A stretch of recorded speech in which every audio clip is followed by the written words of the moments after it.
Here he is in the floor. He's led all the way since the compulsories. And no problem for Patrick all evening long.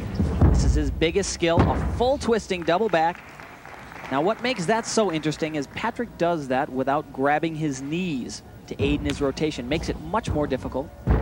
There's a big mistake for Patrick. That was supposed to be a full twisting laid out front there, a D skill that he may need.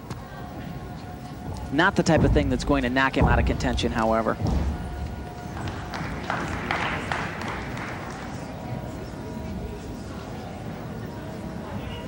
That, of course, a flexibility skill called a side split, and his press to a handstand. Even though Patrick made that mistake, he was so calm, the judges may, in fact, not even realize that he wasn't supposed to do that. His dismount, a double back somersault. He's got to nail it.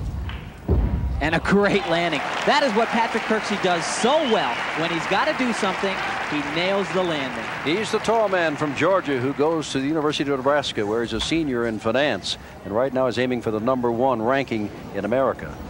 Now remember, the same full twisting double we've seen before, but the reason this is much more difficult, you notice his arms are not on his legs, and you need to generate much more power off of the floor. Here's his dismount, and he just plants this one.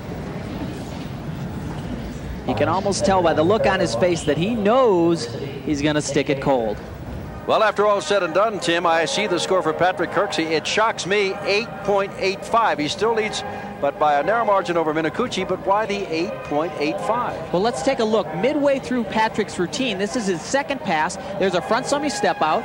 He'll do a handspring front with a half twist, or a Barani right there. He meant to do a full twist, needed to do a full twist to get the D-rated skill. Without that, he's missing a requirement, henceforth the low score.